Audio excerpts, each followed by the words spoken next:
Hingi naman tayo ng update sa La Castellana, Negros Occidental mula sa kanilang alkalde, si Mayor Rumila Nicor Mangilimutan.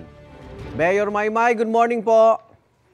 Hello, good morning po, Sir Arnold. Opo, lahat po ba ng barangay ng La Castellana naapektuhan na ng lahar flow? Hindi po, isang barangay lang po yung naapektuhan. Opo. At may mga nilikas din po ba dahil sa pagsabog ng Bulkang Kanlaon, Mayor? Actually, on the first day ng pagsabog, mayroon na tayong mga evacuees and then tuloy-tuloy po tayo nag-rescue, especially those ang nagrereklamo dahil sa amoy ng sulfuric fumes na pinapalabas ng Mount Kanlaon. And then yesterday, nagpunta po ako doon sa Lahar area kung saan apektado yung ilang mga sitios ng Barangay Biak na Bato, and we command to have the forced evacuation, especially those sitios na maaring matatrap sila if in case na hindi sila lumabas ng kanilang mga bahay. Anong bilang na po umabot yung ating mga evacuees? Ang mga evacuees natin, mga 1,100, kasi 1,113. Individual, then, opo. Individual, and then 277 families affected. Yung una natin is 250 with 968 individuals. Tapos meron yung mga iba, marami namang naapektuhan, but then they have to stay na lang sa mga bahay ng kanilang kamag-anak, yung malapit sa kanila. So, na hindi naman maabot ng lahar flow. So saan sila pansamantala pong inilikas? Evacuation center po, Mayor? Yes po, we have a contingency plan for Mount Kanlaon eruption, and we have intended the evacuation centers for every barangay na if in case na magputok, nandyan sila punta. Meron din tayong LGU evacuation center talaga, pero we cannot cater big numbers of individual pag meron tayong madamihan na evacuation. So we have to do the MOA with the schools and mga simbahan natin na pwede nilang ma-stayan if in case na dumami sila po. Gaano po kalawak ang pinsala sa La Castellana? May naapektuhan bang mga bahay, struktura o pati sa agrikultura po?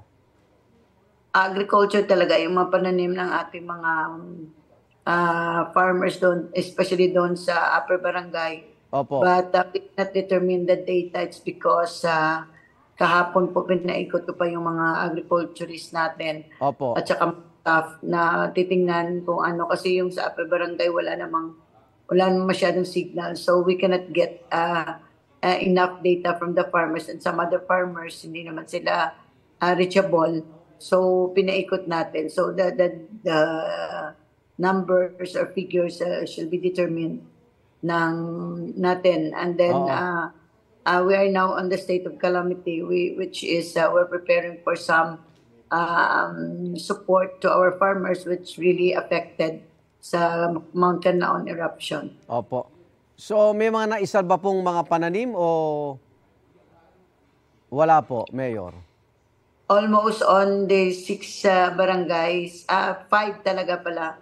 Yung malakas yung ashfall at saka yung mga tiny rocks na ulan yung first yun ang pinaproblema namin kasi almost ang vegetation sa taas nasira talaga. Okay. Kasi mainit yung ulan ng asopre at saka yung mga debris ng rocks, mainit siya, so maybe masusunog talaga yung mga saging, mga kamote, Opo. at saka yung mga talong, at saka almost all na tinatanim ng mga tao natin. Yung maliliit na kape na parang replacement doon sa mga nawawalang puno, nasunog din. Okay. At saka yung mga reported na mga tilapyahan na namatay na yung mga tilapia on the part of Sagang.